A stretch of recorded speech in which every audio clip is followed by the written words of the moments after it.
Right, can I invite folks to please take their seats? Thank you. All right.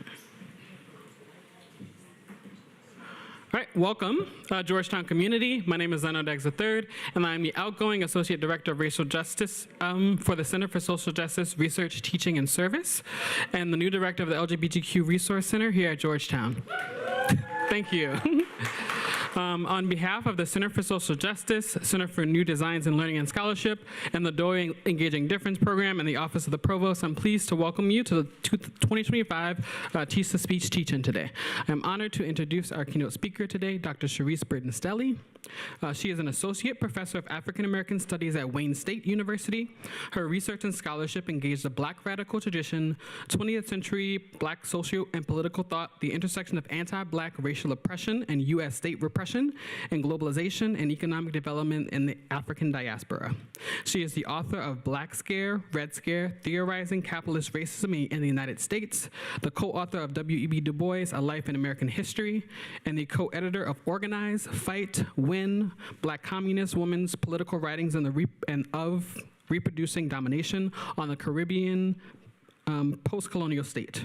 Dr. Burden-Stelly's writings appear in peer-reviewed journals, including Small Acts, Souls, Du Bois Review, Socialism and Democracy, International Journal of Africana Studies, CLR James Journal, and the American Communist History. Her public scholarship can be found in publications such as Essence Magazine, The Nation, Monthly Review, Teen Vogue, Boston Review, Black Perspectives, and the Black Agenda Report. She is also a member of the Black Alliance for Peace and Community Movement Builders. I'd like to welcome up Dr. Charisse Burden-Stelly.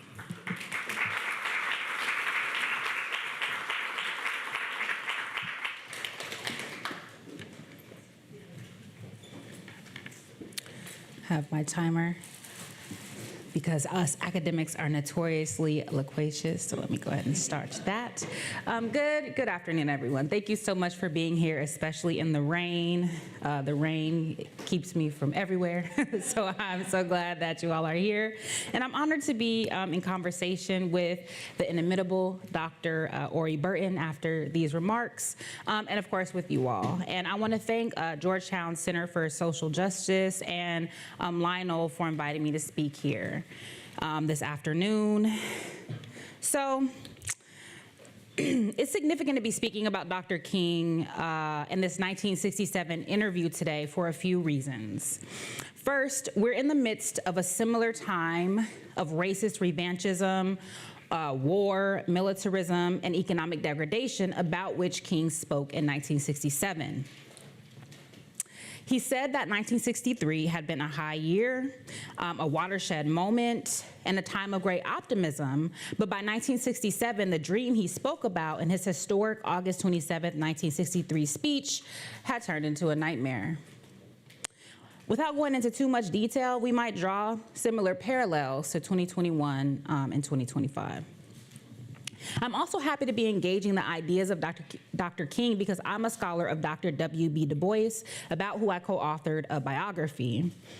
King greatly admired Du Bois, who he described as an intellectual giant, a tireless explorer and gifted discoverer of truths, a man possessed of priceless dedication to the people, and a genius. The feelings of admiration were mutual. In March 1956, Du Bois sent King a telegram with the following encouraging message. Fear not, O little flock, the foe that madly seeks thine overthrow. Dread not his rage and power. What though thy courage often faints, its seeming power over God's saints lasts but little hour. So he said, you got this. Keep going. Indeed, these two leaders had much in common, including scholar activism, a penchant for organizing, a commitment to racial and economic justice, a hatred of war, a love of mankind, a responsibility to oppressed peoples, and subjection to the Black Scare and the Red Scare, which I'll talk about at the end of my remarks.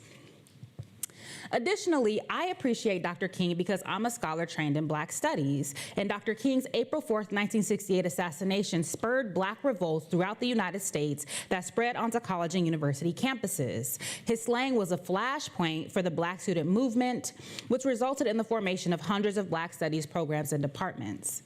This unconscionable violence against a leader who had the fortitude to struggle for Black humanity galvanized college students throughout the country to struggle for what they called a more relevant education that would provide them with the skills to develop and protect their communities. The Black Studies movement sought to transform U.S. society, starting with colleges and universities. Young Black militants identified their struggles with the decolonization efforts in the Third World and challenged the statist and imperialist logics of traditional disciplines in higher education. They defined themselves in opposition to and in rejection of white supremacy, Eurocentrism, capitalist individualism, and Cold War conformity.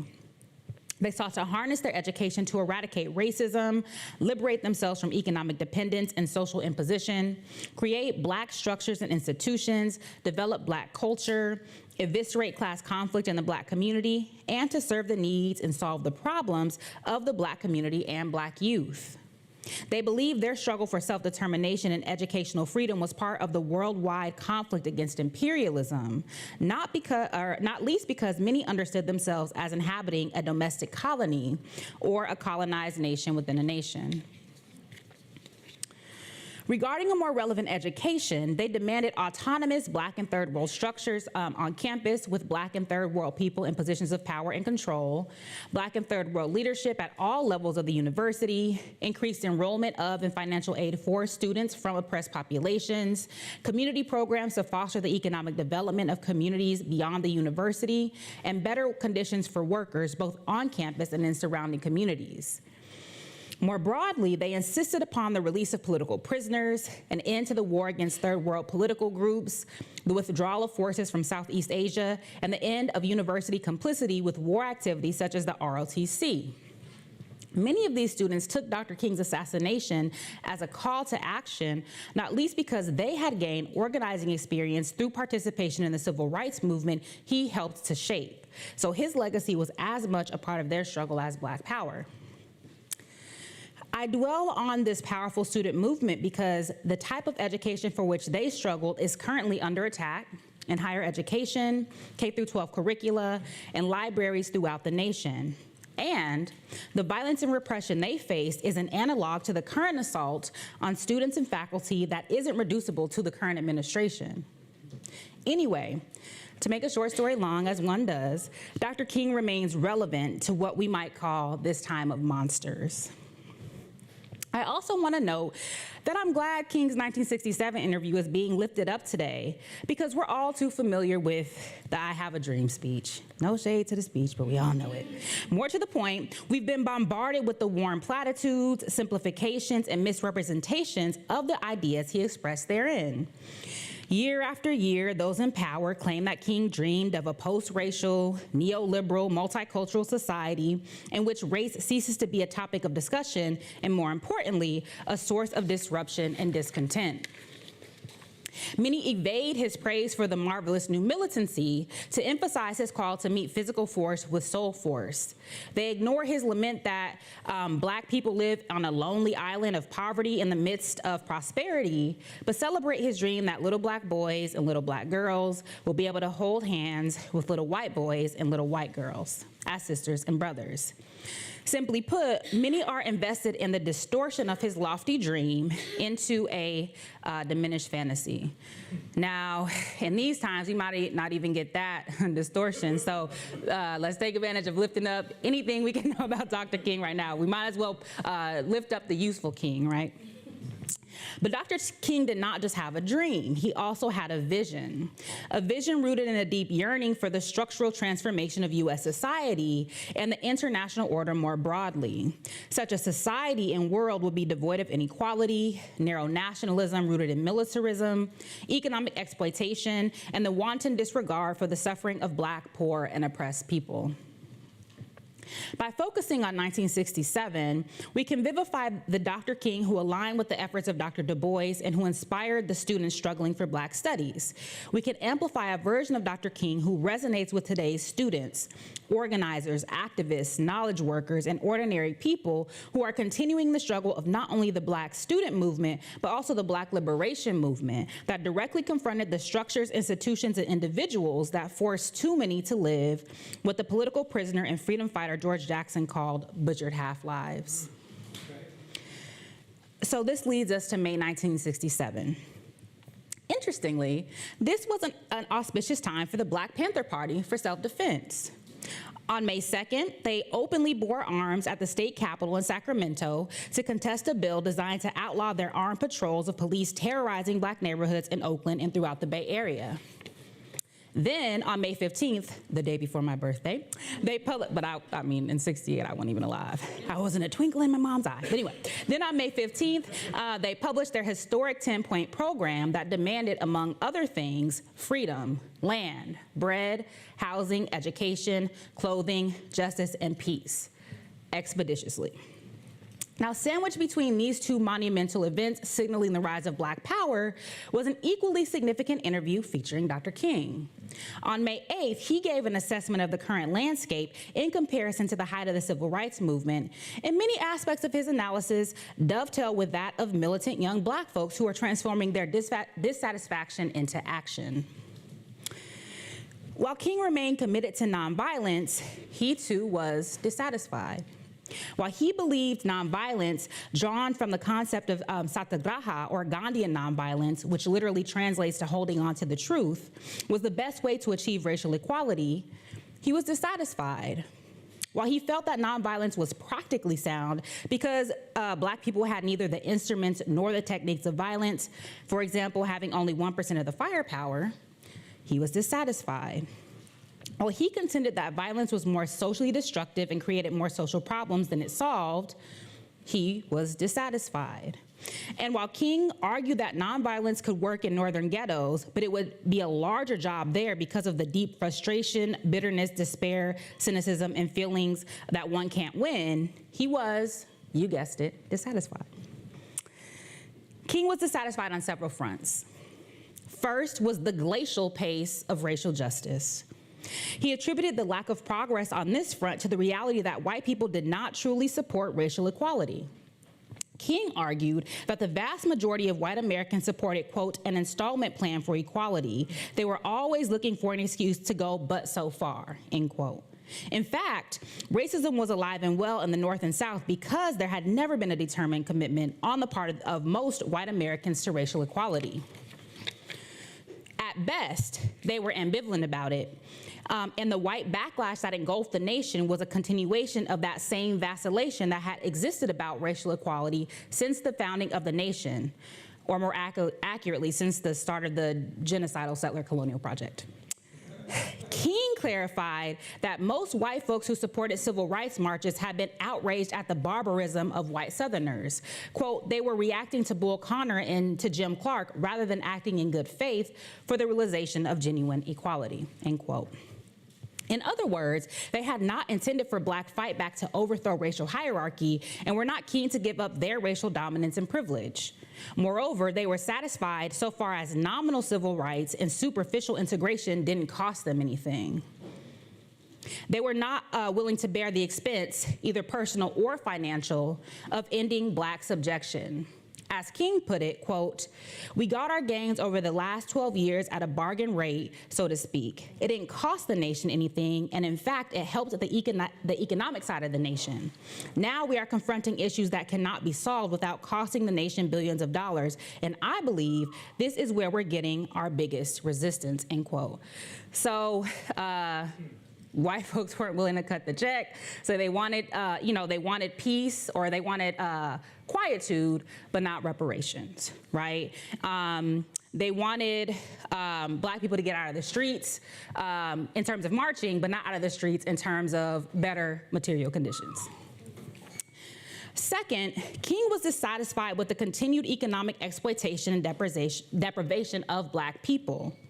This was manifested in the quality of schools, housing conditions, slum dwelling, the fact that Black people were forced to pay more for less and were constantly trying to make ends meet because of unemployment and underemployment. Black people weren't able to be fully human because of these material conditions and what he called the syndrome of deprivation in housing, economics, schools, vicious credit practices, closed doors, and constant defeats. And this process was centuries in the making.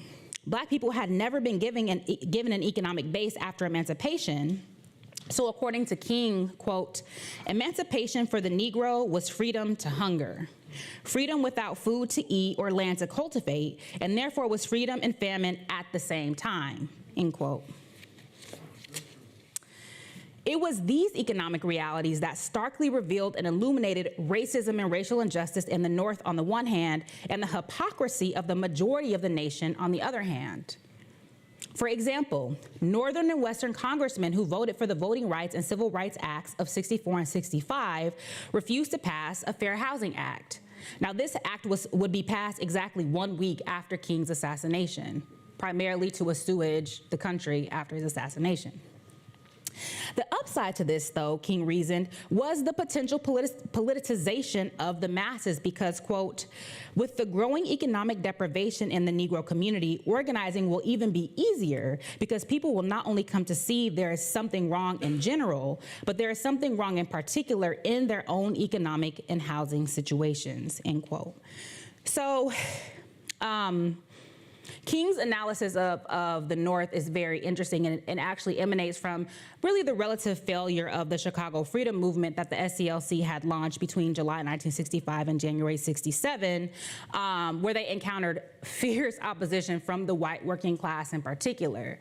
So not only was there, at least on paper, not the sort of white racist big boss like Bull Connor there, so the exact target of having a concrete white supremacist target was more difficult than it had been in the South, but also they didn't even have the white liberal support, the nominal white liberal support that they had in the South and the North.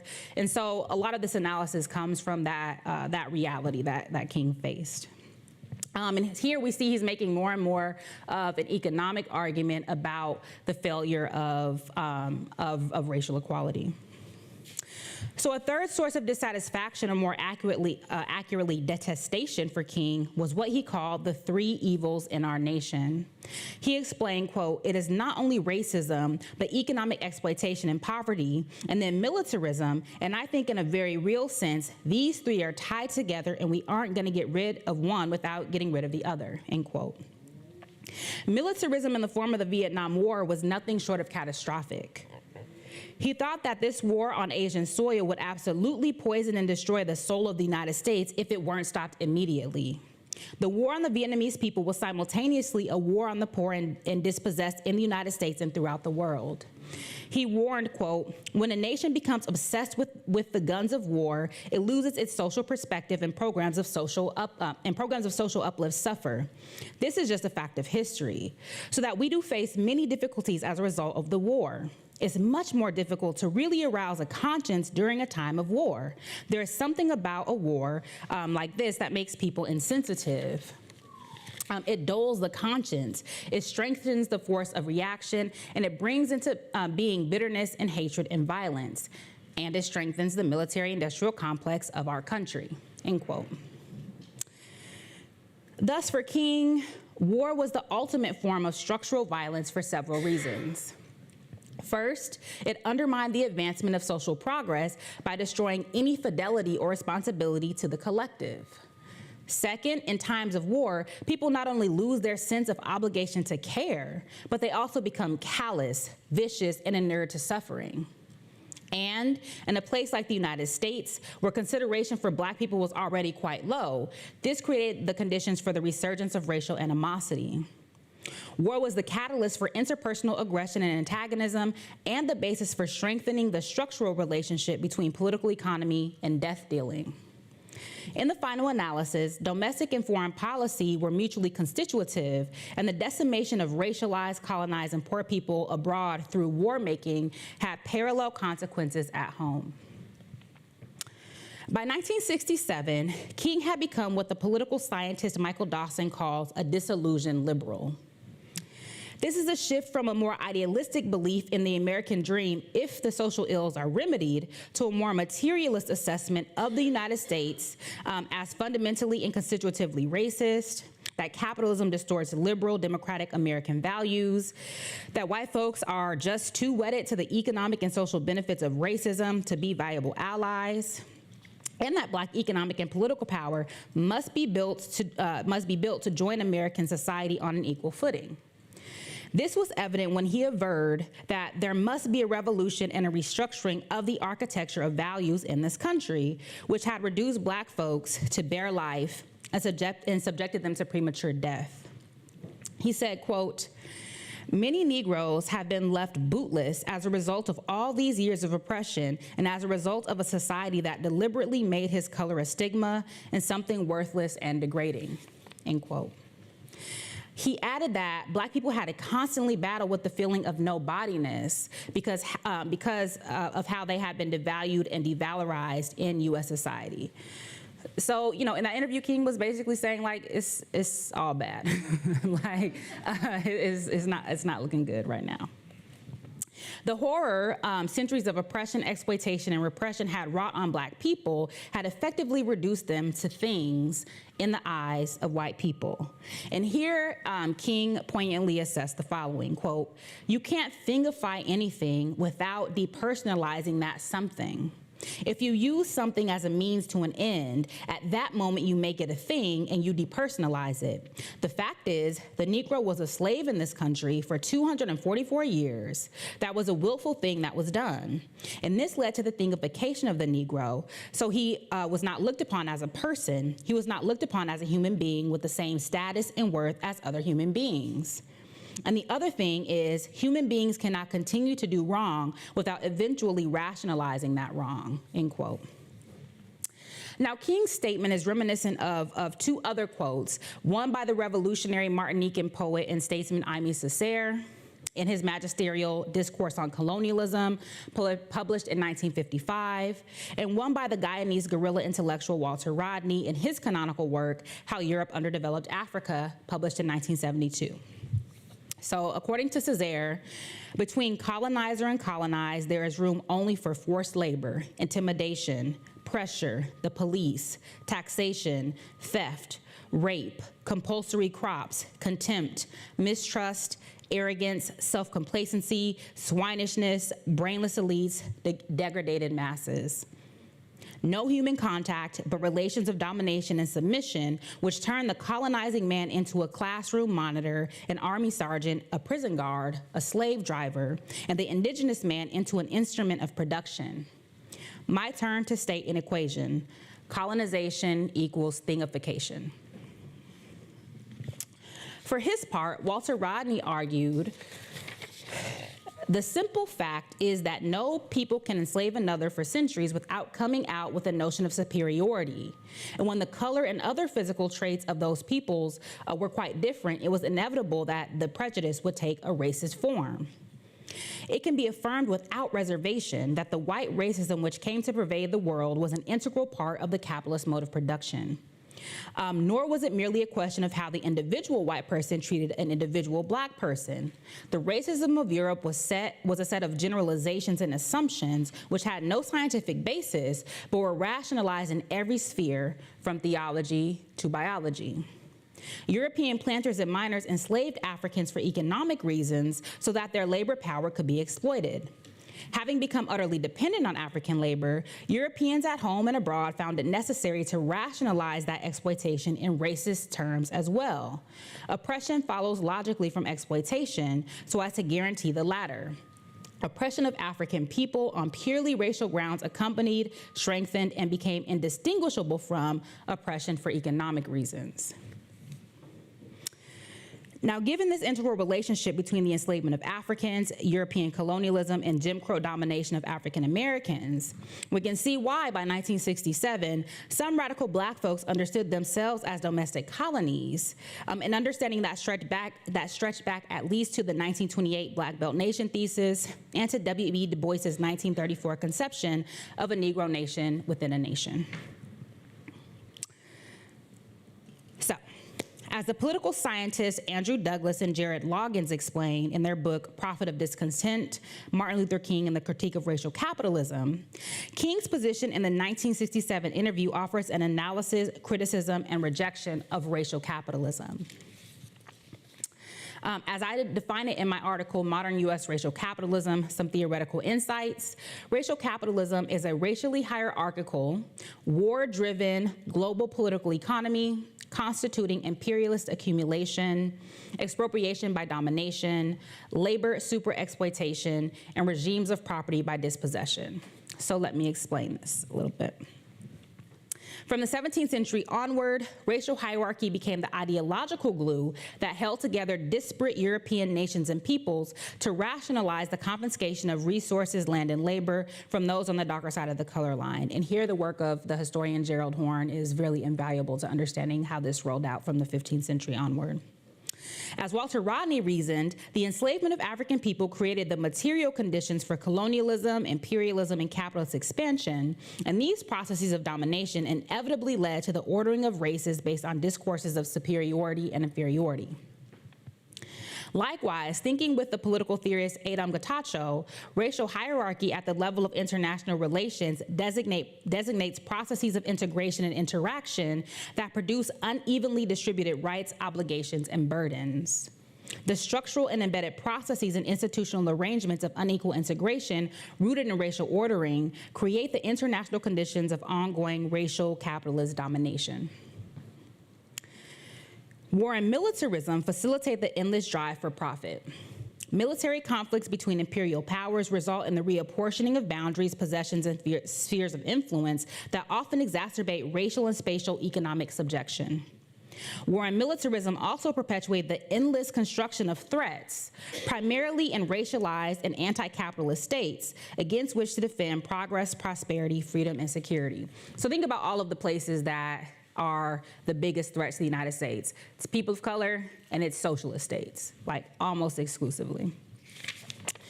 The manufacturing of conflict legitimates the mobilization of extraordinary violence to cheaply expropriate untold resources that produce relations of underdevelopment, dependency, extroversion, and disarticulation in the global South. Moreover, the ruling elite and labor aristocracy in imperialist countries wage perpetual war to defend their way of life and standard of living against the racialized majority who, because they would benefit most from the redistribution of the world's wealth and resources, represent a perpetual threat. And of course, if you want to know anything about war making and undeclared war here in the United States, you have to read Ori's work, Tip of the Spear, and how these relations of war really constitute our society. So imperialist accumulation denotes the rapacious conscription of resources and labor for the purpose of super profits through violent means that are generally reserved for populations deemed racially inferior. Expropriation by domination designates the seizure and confiscation of land, assets, property, bodies, and other sources of material wealth set to work by relations of economic dependence that transfer surplus value from dominated nations to dominating ones, that turn dominated nations into extensions of foreign capitalist imperatives, and that produce relationships of underdevelopment and overdevelopment. Then we have labor superexploitation. I'm almost done, y'all. Labor superexploitation can be understood as an economic relationship in which the intensity, form, and racial basis of exploitations differs little from slavery. Its effects are so extreme that it pushes racialized, particularly Black labor, effectively below the level of sheer physical subsistence. Superexploitation constitutes a combination of direct exploitation, outright robbery, physical violence, legal coercion, and perpetual indebtedness. It stifles the free economic and cultural development of the Black masses through racist persecution as a basic condition for maintaining virtual enslavement. Finally, finally, regimes of property by dispossession include practices and discourses of private ownership inhered in ongoing processes including genocide, enslavement, colonialism, imperialism, patriarchy, enclosure, and environmental degradation. Here, anything and everything from humans to ideas to natural resources can be owned, copyrighted, commodified, and deemed legitimate to defend private property, especially against nationalization, socialization, democratization, public use, and destruction. And so basically this is like property over people, right? And we see this happening in real time, for example, with the protests that were happening, encampments that were happening on colleges and universities, that were primarily about protecting property, right? A lot of the charges that people got had to do with the destruction of property and the valuation of property over like human beings. Okay, so that is racial capitalism. Dr. King critiqued many of these features of racial capitalism as early as September 1962 when he first named the three evils. He stated, quote, "There are three major social evils that are alive in our world today. These three evils are the evil of war, the evil of economic injustice, and the evil of racial injustice," end quote. A few months after his April 1967 interview, he presented this quote to the SCLC, the Southern Christian Leadership Conference, in an address. He said, "There are 40 million poor people here. And one day we must ask the question, why are there 40 million poor people in America? And when you begin to ask that question, you are raising questions about the economic system, about a broader distribution of wealth. When you ask that question, you begin to question the capitalist economy. One day we must come to see that an edifice which produces beggars needs restructuring," end quote. King also offered a rejection of racial capitalism in his powerful April 1967 speech, "Beyond Vietnam, A Time to Break the Silence." He considered the struggle for Black freedom as part of the global struggle to build a new society oriented around peace, prosperity, and people over profit. He was convinced that, quote, "If we are to get on the right side of the world revolution, we as a nation must undergo a radical revolution of values. We must rapidly begin the shift from a thing-oriented society to a person-oriented society. When machines and computers, profit motives, and property rights are considered more important than people, the giant triplets of racism, extreme materialism, and militarism are incapable of being conquered," end quote. Now, his statements are reminiscent of those of the Black communist organizer Harry Haywood, who in 1933 said that in this present epoch of imperialism and proletarian revolution, the Negro question in the United States must be conceived as part of the national colonial problem, or in other words, it is part of the general worldwide problem of freedom of the oppressed independent peoples from the shackles of imperialism. In 1962, King made a similar argument when he talked about how the battle against colonialism and the battle against segregation are actually a common struggle. In that if the United States doesn't face up to this reality, then it will have no standing in the global community. That its race prejudice and color prejudice will ultimately hold it back from having any standing in the world. So we can see that by 1967, King had been making these types of critiques for quite some time. Dr. King also understood the intimate connections between justice for Black folks and justice for the working class. This unity of purpose, as he described it, was not a historical coincidence because Black people were almost entirely a working people. Here he echoed the dean of Harlem Black radicalism, Hubert Harrison, who said Black people are more essentially proletarian than any other American group. And Du Bois, who stated, "We are part of the world proletariat in the sense that we are mainly an exploited class of cheap laborers." King argued that blacks understood the labor struggle all too well because Blacks, quote, "built a cotton economy for 300 years as slaves on which the nation grew powerful, and we still lack the most elementary rights of citizens, the elementary rights as citizens or workers. We too realize that when human values are subordinated to blind economic forces, human beings can become human scrap," end quote. As such, there were ties of kinship between labor and Black people, including the need for a minimum wage, housing legislation, and retirement and health care. In effect, King realized that, quote, "what labor needs Negroes need, and simple logic therefore puts us side by side in the struggle for all elements in the decent standard of living, end quote. But King also knew that the labor movement had to stop being racist and had to stop supporting segregation. And so that was a basic condition of any connection between labor and Black folks. So earlier I spoke about King's impatience with the slow pace of both racial and economic justice because of white people's reticence.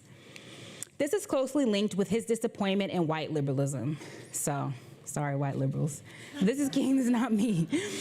Well, it is me, but in his 1963 letter from a Birmingham jail, for example, he asserted that in many ways, this was the greatest stumbling block in the journey for Black equality.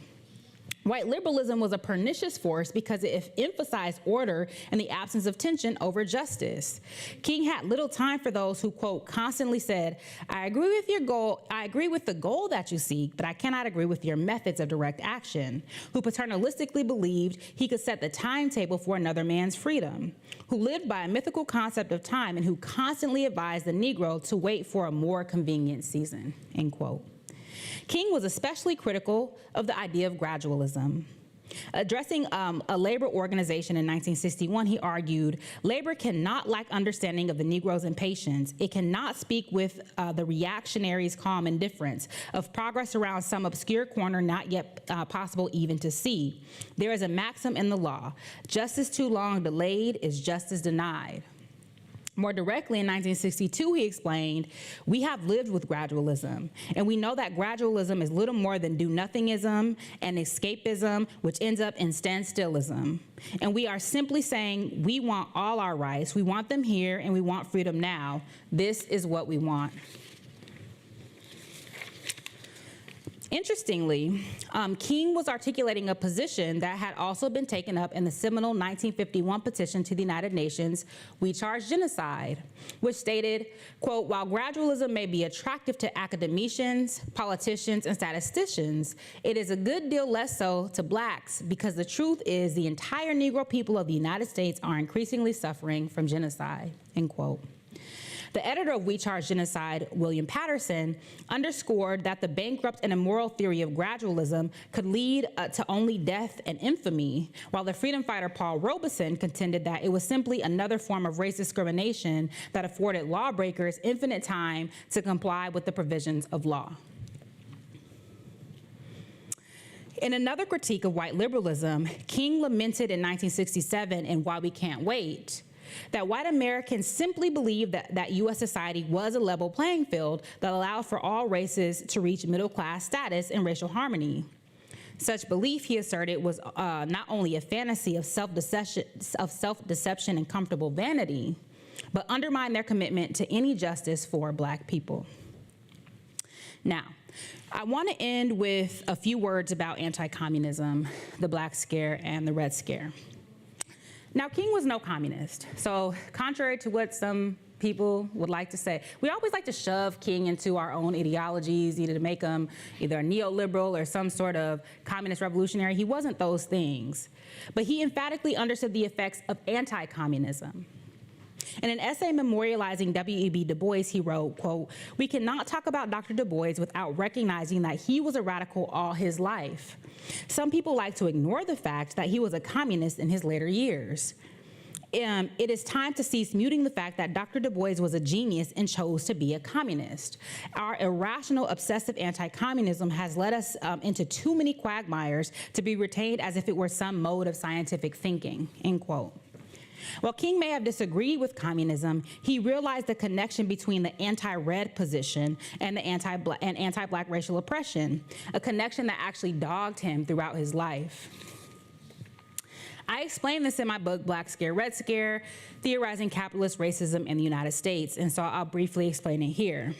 The Black Scare can be understood as the historically and contextually situated debasement, distortion, criminalization, and subjection of Blackness, rooted in fear-mongering about Black social equality, political domination, and economic parity on the one hand, and the displacement, devalorization, and devaluation of whiteness on the other hand.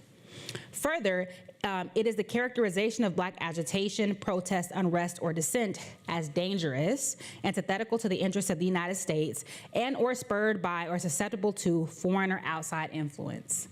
The Black Scare was a means of maintaining the badge of slavery that legitimated the economic, social, and ideological denigration of Blackness.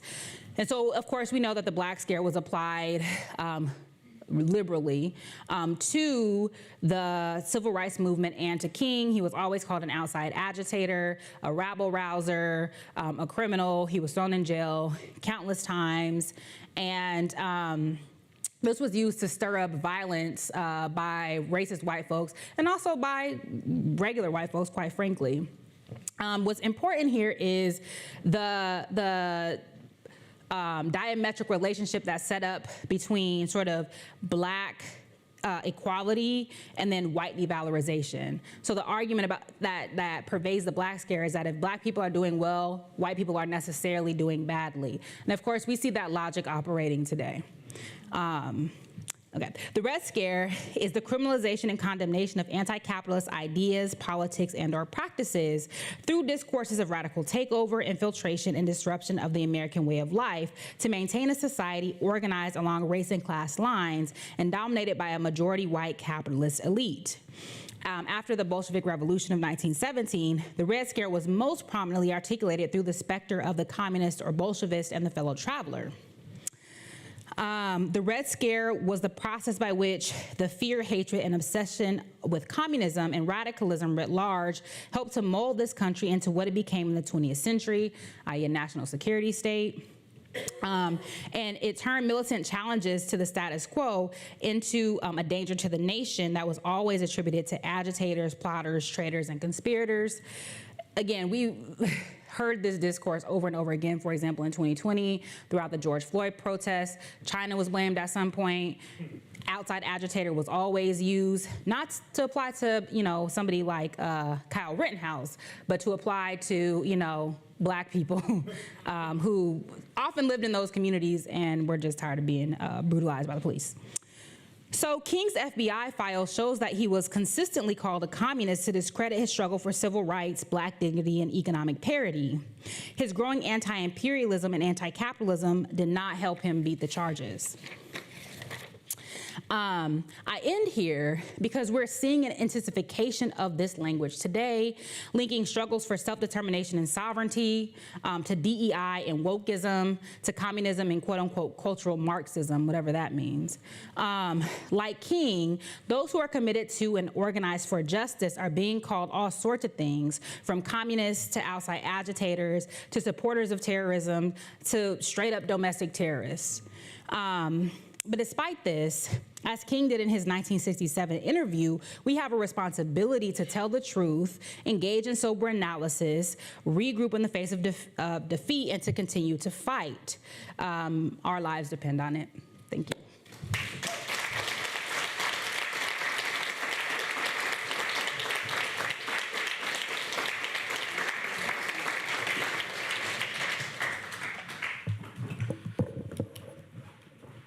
Thank you so much. Can we get another round of applause for Dr. Charisse Burden-Stelly?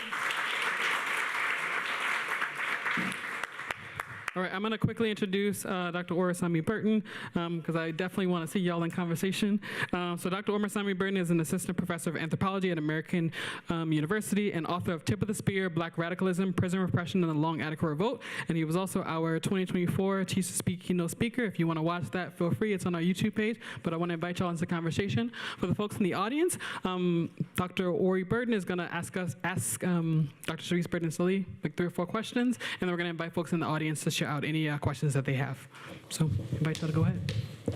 Thank you so much, Dr. Burden-Stelly. That was really a master class in thinking about the radical King and placing King in a historical context and in conversation with other Black radical thinkers and freedom fighters, in not shying away from his various contradictions, in not trying to, as you said, fit him into our own ideological boxes and use them for our own purposes.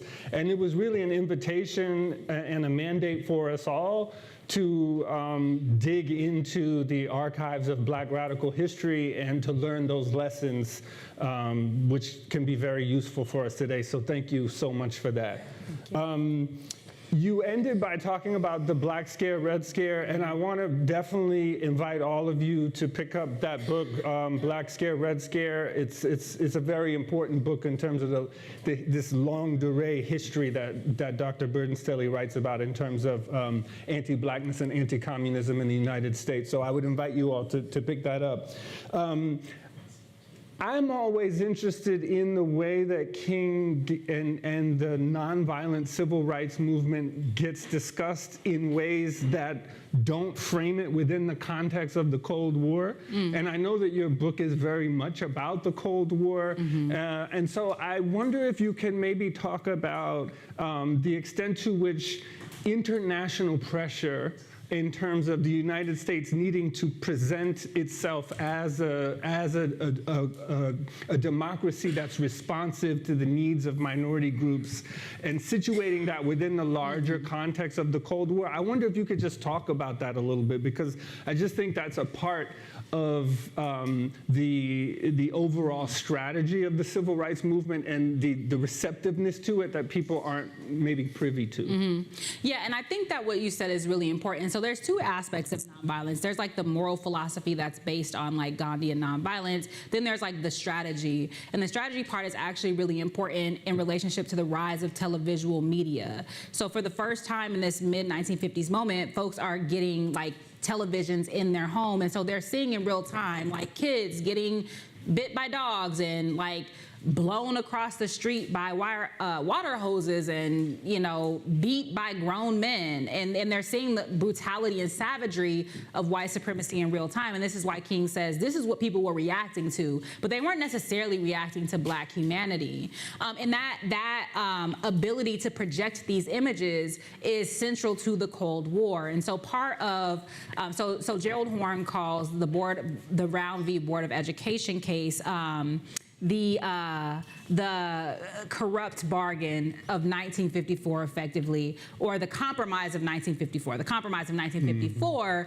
because it effectively was the United States being willing to get rid of sort of nominal or superficial forms of segregation, or in exchange for being the sort of economic and political global power. Because what's happening in the context of the Cold War is also decolonization. And as we know, all of the colonized world is people of color. And so the Soviet Union was able to hold up lynching and Jim Crow and racial domination and say, right, you claim to be the arbiters of democracy and freedom and equality, and yet look how you treat Black people at home.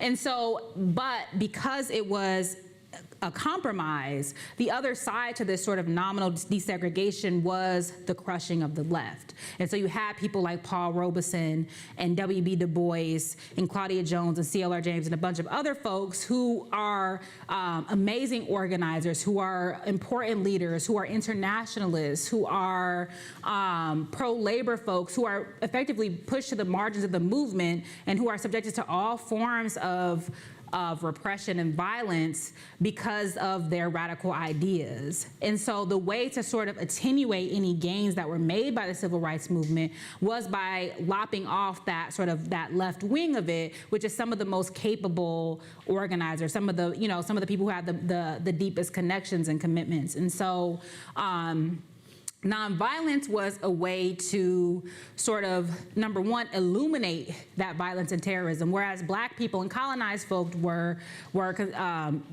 positioned by white people as savages, as backward, as violent, as criminal, et cetera. What nonviolence conveyed was, you're the savages, right? You are the arbiters of violence and of barbarism. And so it was effective in that way, right? But there's a limitation to that. There's a limitation to moral suasion. One of the biggest of which, in which King starts to point out by 1967, is the lack of change in the economic and material conditions, right? Because even if you sway somebody's attitude, or even if people are against the excesses of sort of a particular type of racial brutality, that does not mean that they see you as an equal, nor does it mean that they are willing to share wealth and resources, which is the basis of any political democracy, has to be undergirded by economic democracy, or it's not democracy, it's just privileges. Thank you for that. Bars, right? Bars. You talked just now beautifully, actually, about nonviolence and its relationship to televisual media. And so it's always interesting to me because the whole strategy of nonviolence is premised on the idea that there's an audience out there who's seeing what's happening and that audience cares about what's happening or is in some way invested. And so I guess I'm just wondering about the current moment where so many people are starting to talk about fascism in a different kind of way. And I know that King actually started to talk about fascism too. He gave an interview 4 or 5 days before he was killed where he anticipates the United States developing into a fascist formation.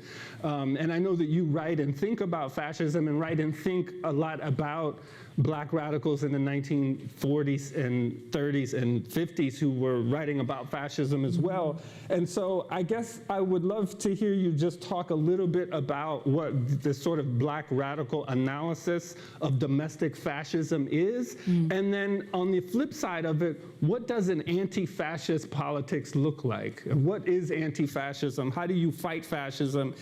And I guess I'm wondering, because you also, you and King as well, threw some shots at white liberals. And I've heard you talk at length about how liberalism is amenable to fascism. I believe that's a direct quote from you. That is a direct quote. Another right? one is, so I'd love to just hear you talk about, because this is a moment where people are thinking about fascism, but there's a deep archive of Black radical thinking about fascism, and I think your work speaks to it so clearly. So I wanted to invite you to talk a little bit about that.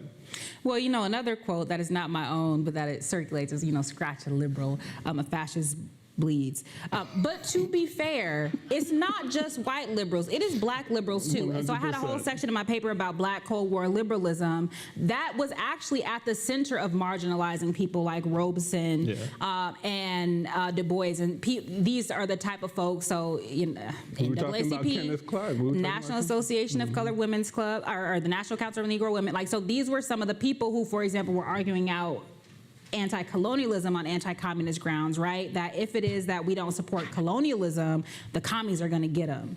And so again, this is a quite superficial commitment, right? And it's quite a distortion. Number one, because what I write about is that anti-communism is a dragnet. It means literally anything, right? It's anything that challenges the pedagogy of the state or the sort of the hegemony of U.S. interests. And so it's not just the white liberals, it's liberalism in general. And so, and this is because historically in the context of the United States, liberal democracy has been much more hostile to communism and socialism than it has been to fascism. We cannot forget how in the 1930s, a broad swath of the business class loved Mussolini. And they loved Mussolini because he beat back union organizers, he beat up labor, and he propped up like a corporatocracy. They were less enthusiastic about Hitler, but as we know, there was a whole bunch of Nazis that ended up here after World War II. So all of that to say, I guess I'm gonna sort of, not necessarily punt, but I'm gonna, I'll answer the question the following way. I'm always ambivalent about calling the United States fascist. Not because I think that the U.S. is democratic, but rather because I am not convinced that fascism is the pinnacle of barbarism. That oftentimes when we talk about fascism, we're talking about a particular type of European fascism, as if imperialism and colonialism and indigenous genocide and the Holocaust of enslaved Africans did not exist prior to 1930s fascism, which tends to be our reference point. And so then that puts us in a particular, so then we can either say that the U.S. is constitutively fascist, which is a possibility, but then that sort of evacuates fascism as a historical formation of its historical specificity and context. What we can do on the other hand is what people like George Padmore and C.L.R. James did, and many other Black thinkers, and talk about imperialism and colonialism. And so what happens when fascism becomes the center of the conversation is the debate becomes about whether or not somebody is fascist. So for example, this happened with Gaza and Palestine, right? Whether or not there's a whole argument about fascism, it doesn't matter. right? It doesn't matter what it is. Genocide is genocide. And so now that being said, I am also critical of not calling the U.S. fascist because of some belief in the way the U.S. narrates itself as the defender of democracy from fascism. The Soviet Union beat the Nazis. Like, let's be clear about that. But anyway, before I'm getting called a tanky, I'm just saying that is a historical fact. But because Jim Crow is straight up fascism, it is fascism in practice, and we know there are books about this. The U.S. West and Nazi East, about how much of those Nuremberg policies came from Jim Crow laws and laws against Native Americans. And so, to make a short story long as one does, I think people from Claudia Jones to Pettis Perry to George Jackson talked about fascism being here, and they were talking about a particular confluence of surveillance, of COINTELPRO type, and the precursor to COINTELPRO, so U.S. government repression. They were talking about anti-Black racial oppression in particular, warmongering and corporate domination. That confluence of realities gave the U.S. a fascistic character, or portended a particular type of U.S. fascism. And we certainly see that today, right? And of course, this guy, Lawrence Britt, wrote about like these 14 characteristics of fascism that the U.S. has always had, quite frankly. It never really went away. But this is a particularly acute moment because of the ways that people associate like a Trumpism with a particular type of fascism. And so the question that we have to ask ourselves is, we've been talking about the rise of fascism in this country for quite some time. If this is not a bipartisan project, why didn't the other party put safeguards in place? Why is this man able to come in power and in 10 days flip over the table, right?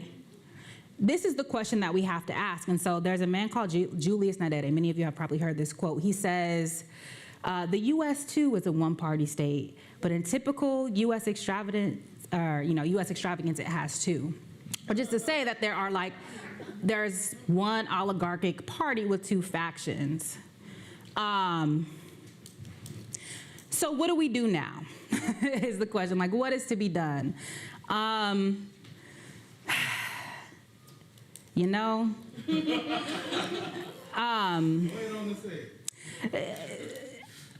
think we need to believe our own analysis.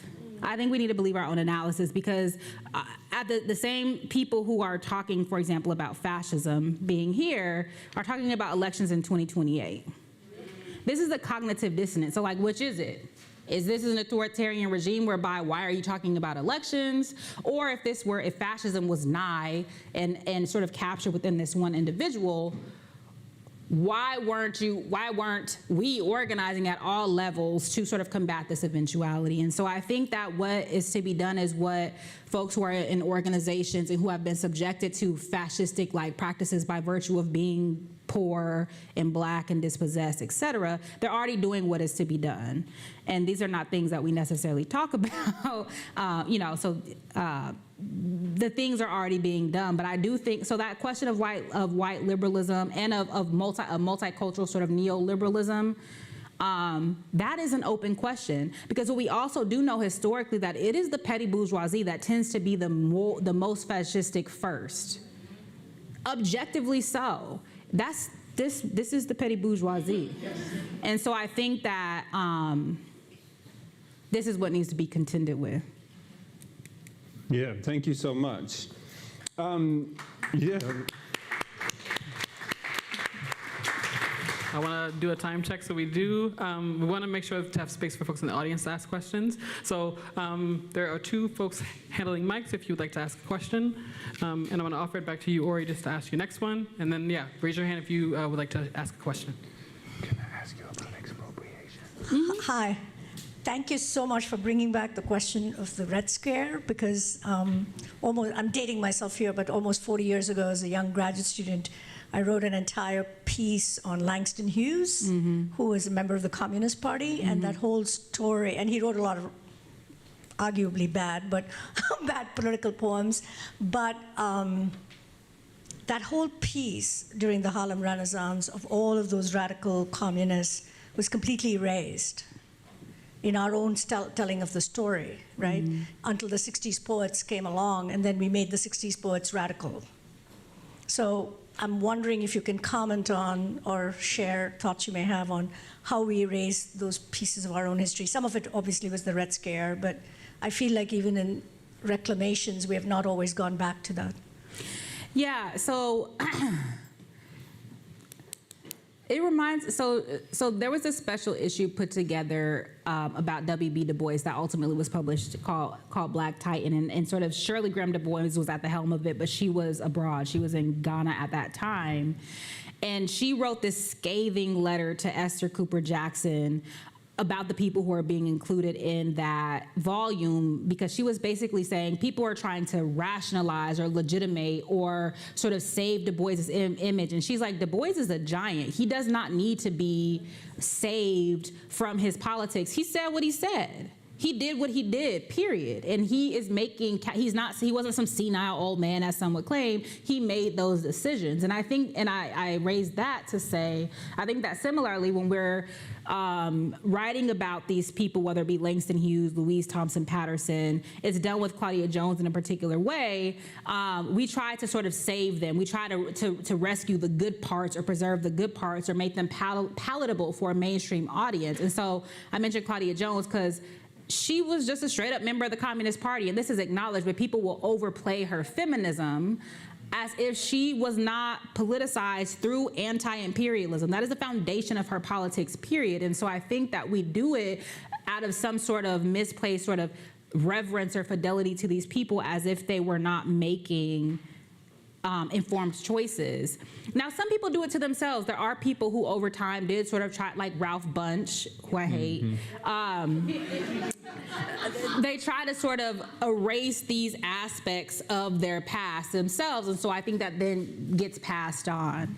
And I also think people just might not know, because the U.S. does not have a strong basis of class analysis, does not have a strong basis of Marxist analysis, and is, the only thing the U.S. hates more than black people is communists. And so there's a way that people just simply don't know. Because you mentioned Langston Hughes, he participated in this as well, right? So he wrote a children's book where he's talking about great black Americans, and he did not include Du Bois initially. So I think that it's self-preservation, and I get it, people are scared. It's going to happen now. Like, I'm here now, next year, like I was like, Lina, what you doing? Like, you put yourself in the crosshairs. In a couple of years' time, we're probably not going to be here, because that people want to save themselves, right? People want to distance themselves from this type of thought. It is dangerous. So, if I'm being at my most sympathetic, that's what I realize, that people are scared, and there are real financial and political and social costs to being associated with a thing that is targeted by the state. Thank you. Mm-hmm. Yeah, that paper was never allowed to be published, by the way. No. Right. Hi. Thanks for the talk. I'm a researcher here, and I'm just curious about, in terms of Dr. King's legacy and trying to preserve that in contention. For college students and young people, or even trying to just start straight out of 18 years old and figure out how to contend with life, what workforce disciplines do you see being the contention against, what's happening right now? Because when I think about science and technology, it's been really a great pathway for a lot of people to be able to kind of push a good movement, but now with D&I programs kind of scaling back, that does kind of produce a lot of MD, PhDs and minority, success stories. I mean, what disciplines do you see is going to help kind of fight against, big tech and movements that can help, keep equality alive? Mm-hmm. Well, theoretically, like interdisciplinary spaces like American Studies, I'll say Black Studies in particular, because it came into the college and university through struggle, right? That's what I talked about in the beginning, through challenging the way dominant disciplines erase Black folk, marginalize Black folk, and act like we had nothing worthy of study. But I say theoretically because as Black studies has become institutionalized, it too has reproduced some of the same logics of those dominant disciplines. And I say theoretically because academia is just, it is the intellectual arm of the state. And we see that happening in real time by the ways that the state is able to come in and impose particular policies for that, you know, we know what's happening. And so academia is not going to produce like revolutionaries. That's just not its purpose. It's a class reproductive institution. And so I think that young people, like I'm always nostalgic for like the independent African school movement, the Saturday schools, and these independent institutions that I think are really important to preserve. And it's happening now to a certain degree as sort of particular types of history are being disciplined out of K through 12 education. All of these alternative spaces are cropping up to teach that history. And I think that we need more of those, like some call it like the undercommons, more of these sort of marinage spaces as this space becomes more and more, I think, hostile. And, you know, we just can't forget, like, Black success stories. I don't know what that means, because somebody would say, like, Obama was a Black success story, which he was, but that has consequences for the rest of us. So I would have to understand what Black Can I success ask stories maybe a follow-up question? Because, you know, clearly we're in a moment where DEI is under attack on the right, but there's always been a left critique of DEI, and just I wonder if you can maybe just talk a little bit about that left critique of DEI. I think the left critique of DEI is that it's kind of like the burning house argument. What does it mean to like diversify empire? What does it mean to diversify space, to have a few chips in the cookie, as it were, to put a Black face on institutions that are that make us negotiate the terms of our immiseration, right? Is it better if it's a Black person, or a Black woman, or a queer Black woman, or a disabled queer Black woman at the helm? Does that make it better? Do you want to be oppressed by somebody at the intersections, as it were? And so I think that this becomes one of the arguments at the same time that oftentimes the racialized folks or the minoritized folks who are put into these positions share the sort of dominant way of thinking and being in the world in ways that people with diverse ideas, with political minority, so to speak, are not integrated into these spaces. And so again, it becomes like, you know, Black faces in high places, or, and especially when things are becoming particularly, when things are on the downturn, that's often when you see a rise in like prominent Black faces. So there's a reason why most of your chief diversity officers are women of color, who have to bear the brunt of a lot of these attacks, and who then become the face of these attacks, right? So I think, and what we want economic and political democracy. Like, I think, right? Well, I do. Like, not just a few people whose success ostensibly represents the success of the group. It doesn't. It does not. Like, unless you cutting a check, you know what I mean? Like, it doesn't impact, it doesn't impact the rest of us. And so I think that that's the critique of DEI. It becomes difficult, right? Because then those of us who are on the left are forced to defend these things that are actually not in our interest anyway. And then when we look back in 5 years, we're gonna be like, at least we had DEI, and forget about all of the issues and all of the, you know, politics that were reproduced through DEI. Yeah, thank you. Do you have a question? Yeah, hello? Yeah, it was more of a statement. And first, like, thank you so much for this conversation and your research. And I think part of it is kind of what you talked about towards the end, and also coupled with your question.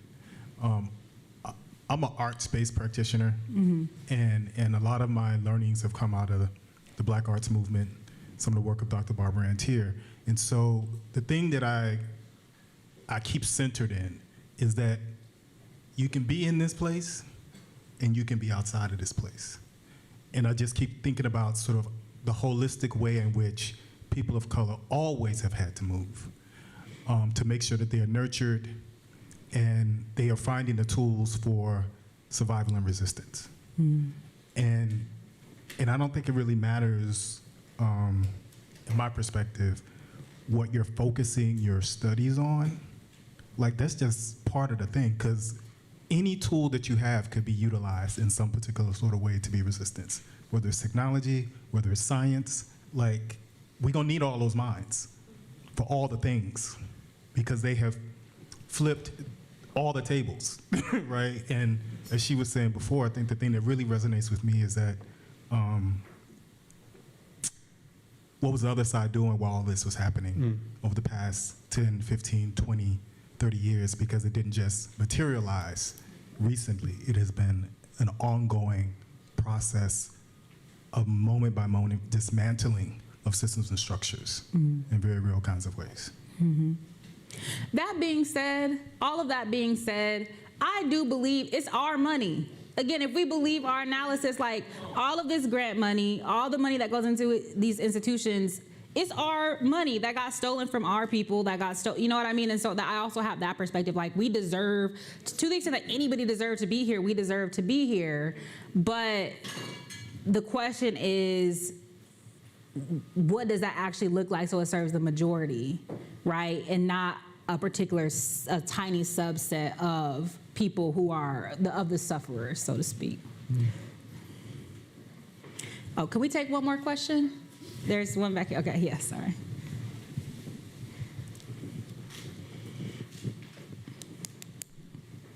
Hi, thank you so much. So I have a question that's a little bit about surveillance and incarceration and how you see it show up in both the Black Scare and the Red Scare, and how you see it show up now. So firstly, as you're talking about independent institutions, right, I want to ask you what you think about the power of invisibility and visibility as an independent institution, and how does surveillance and things like social media that are doing surveillance on behalf of the state, how does that play into it? And the second part of that is, how do you see that relating to incarceration, and what is the history of the Black Scare and the Red Scare working together in terms of prison as a place? I'm thinking of Dr. Burton's book and how he talked about, you know, members of the Black Panther Party and the Young Lords being part of prison revolution. And I see less of that now, at least from what I'm consuming in terms of media and news. So, yeah. So I'm going to let Dr. Burton speak to the incarceration question. I have, you know, really the original mass political prisoners were communists. Like those were like the original political prisoners that then got shifted to like the Black Power revolutionaries. But to your question about invisibility versus like,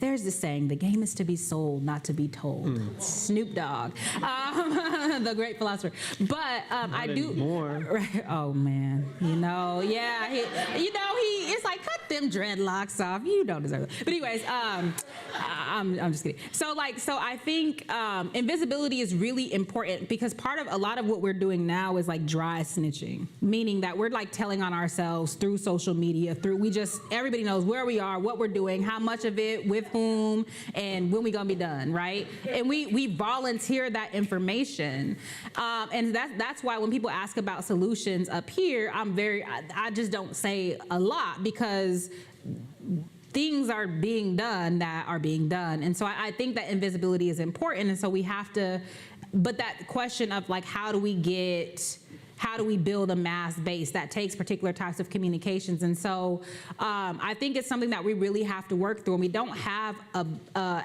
don't know that we have a good precedent for the level of surveillance and for self-interpolation into the surveillance apparatus. Like even the 60s, this is something that's unprecedented. So we kind of have to build the plane as we're flying it. But I do think that there's something to be said ethically, like in terms of how we relate to ourselves and one another and to our work, about We don't have to tell everything. We also don't have to call everything, you know, the Multicultural Empowerment Sankofa Center for Revolution. It's like, you know, we don't have to do that. We could just do the work. And I think that will get us pretty far. So do you want to?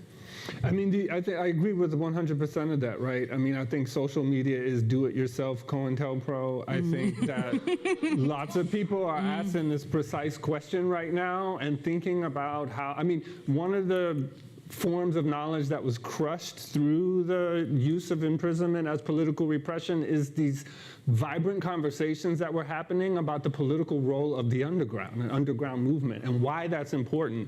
And I think that conversation was brutally interrupted. And I think people are starting to have that conversation now, especially since it's become clear that the people who own our communications infrastructure are fascists, right? Who are clearly weaponizing that information to destroy dissent and extract wealth from us, right? And so people are starting to think about, okay, how do we develop low-tech methods of staying in community with each other, in communication with each other? How do we make sure we know our neighbors and build those networks locally and asking those questions? So I think these are actually the precise questions that we need to be asking right now.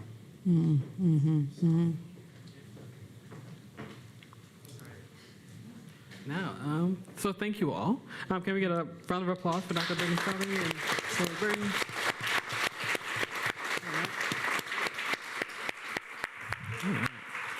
Yeah.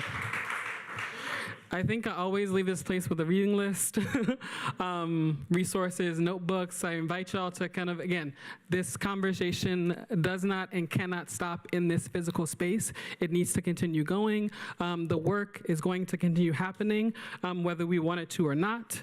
But wanted to do just a final thank you. I would like to take this opportunity to thank those who have worked so hard to make today happen.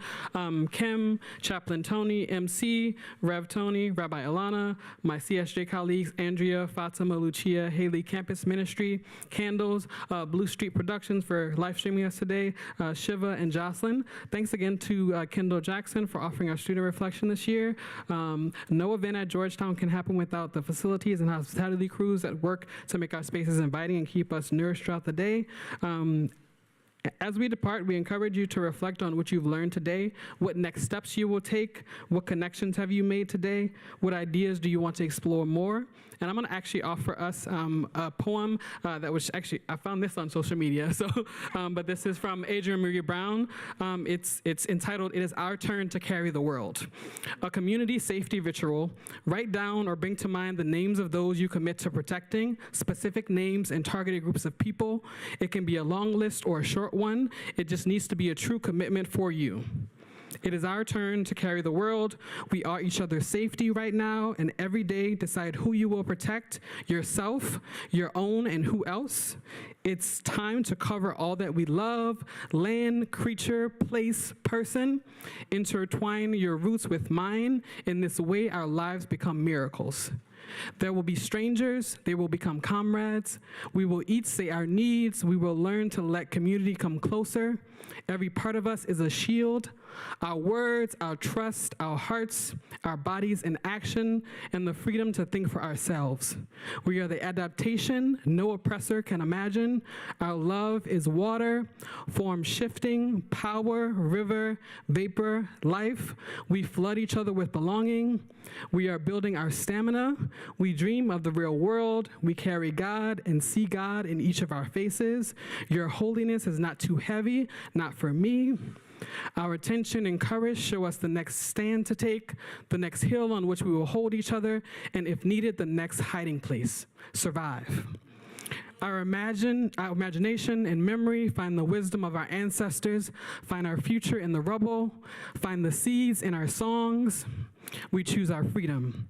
We keep each other's souls intact, safer than any cage of empire. We know something better is coming. We are each other's safety. We see each other's freest selves. We hold on tight in public, in private, over and underground, and we will never let go. We will never let go. We will never let go. We will never let go. Now take that piece of paper and memorize it. That is your prayer of community safety. When you have it in your tongue and bones, bury it into the dirt you love so the earth holds this commitment with you, with us.